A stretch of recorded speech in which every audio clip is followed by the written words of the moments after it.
फिजा अल करम, इल्म व हिकमत की महकी फिजा अल करम, अल करम अल करम, ऐ खुदा अल करम। अल करम हाई स्कूल, शेरशाह रोड, दाता नगर, बादामी बाग, लाहौर। अस्सलाम वालेकुम डियर स्टूडेंट, मैं सर अब्दुल हमीद अल करम हाई स्कूल दाता नगर की तरफ से बायो के 9th क्लास के आज के लेक्चर के साथ हाज़िर हूँ। आज हम पढ़ेंगे लाइसोसोम्स। लाइसो का लफ्ज़ी मतलब है स्प्लिटिंग, टूटना, तोड़ना, या टूटना या तोड़ना, और सोमा बोलते हैं बॉडी। तो लाइसोसोम का मतलब हो गया कि स्प्लिटिंग बॉडीज़। इनके अंदर डाइजेस्टिव एंजाइम होते हैं जो खुराक के टुकड़ों को तोड़ते हैं। तो 20वीं सदी के वस्त में बेल्जियम के एक साइंसदान क्रिश्चियन रेनी डिड्यू ने लाइसोसोम्स दरियाफ्त कर दिए। Christian Rene de Duve, in the mid 20th century, a Belgian scientist Christian Rene de Duve ने लाइसोसोम दरियाफ्त किए। ये लाइसोसोम सिंगल मेम्ब्रेन में लिपटे हुए ऑर्गेनेलीज है जिसके अंदर बहुत तेज असर रखने वाले डाइजेस्टिव एंजाइम पाए जाते हैं। जब एंजाइम सेल के अंदर जाते हैं तो ये सेल के अंदर और बाहर खुराक की डाइजेशन करते हैं और बेकार मादों को तोड़ते हैं। जितने भी वेस्ट मटेरियल है, खुराक के पार्टिकल होते हैं सेल के अंदर या बाहर, या जो बेकार मादे हमारे जिस्म के अंदर वेस्ट मटेरियल बनते हैं, ये डाइजेस्टिव एंजाइम जो लाइसोसोम्स के अंदर मौजूद होते हैं, ये इनको तोड़ते हैं और छोटे छोटे टुकड़ों में तकसीम कर देते हैं। इस काम के दौरान जब एक लाइसोसोम किसी खुराक के टुकड़े को या बेकार मादों को तोड़ते हैं तो इस काम के दौरान में ये उस वैक्यूल के साथ जम हो जाता है, फ्यूज हो जाता है, जिसके अंदर तोड़े जाने वाला मटेरियल मौजूद हो। अब ये एक गोल्जी एपरेटस है, ये वेजिकल है, थैलिया है, ये एक्सपोर्ट कर दिया गया।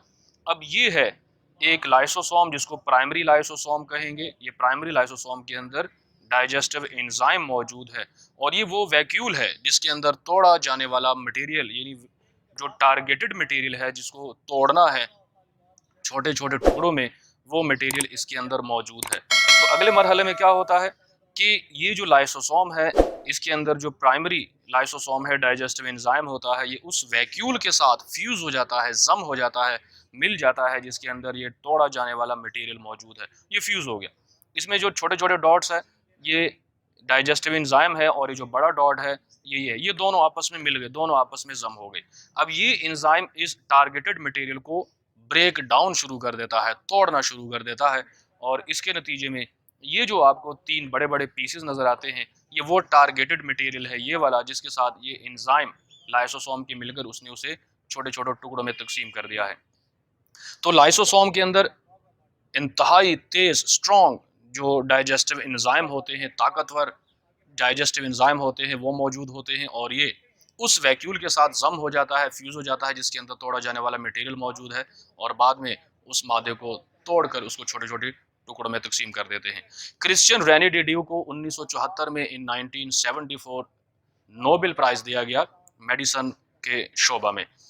दूसरा जो हमारा टॉपिक है वो है सेंट्रियोल्स। सेंट्रियोल ये जानवरों और बहुत से जो यूनिसेलुलर ऑर्गेनिज्म होते हैं उनके अंदर खोखले, होलो खोखले जो अंदर से खाली हो।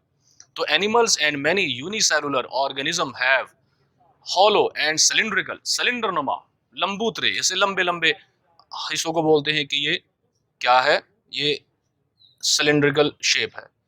अब ये जो सेंट्रियोल है ये इस तरह से 3 ट्यूब्यूल्स पर मुश्तमिल है। 3, एक इस तरह से 3 का एक ग्रुप है, 3 का एक सेट है, सेट ऑफ 3 माइक्रोट्यूब्यूल्स।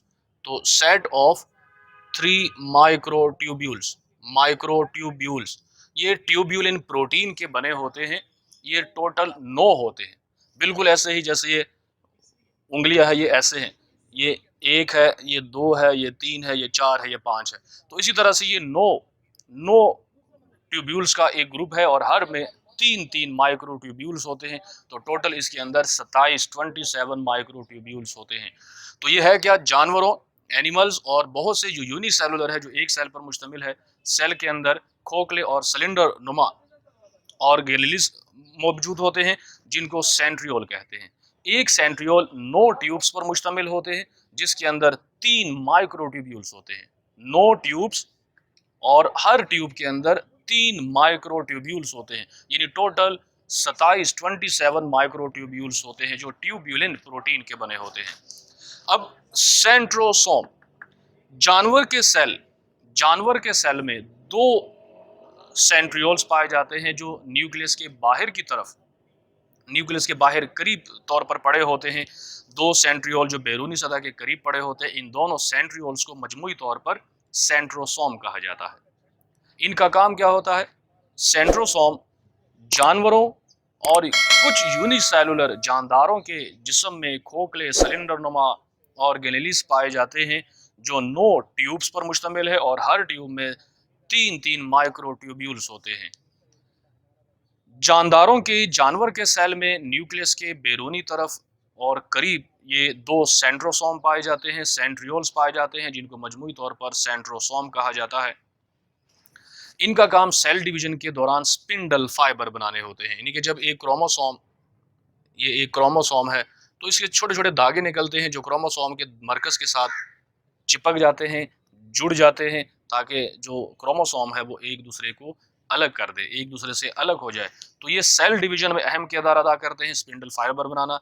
कुछ सेल में इनका काम सीलिया बनाना होता है। सीलिया छोटे छोटे बालनुमा साख्ते, और फ्लैजेला, जब फ्लैजेला बोलते हैं, फ्लैजेलम लंबे, जैसे ये एक फर्ज करते हैं सेल है, इसके गिर्द छोटे छोटे ऐसे बाल लगे होते हैं, उनको सीलिया कहा जाता है, जो सेक्रीशन को खारिज करने का काम आते हैं। और कुछ यूनिसेलुलर में इनका काम हरकत करना है। और जब ये लंबा हो जाए, ऐसे लंबा बड़ा सा धागा निकल जाए, तो उसे बोलते हैं फ्लैजेला।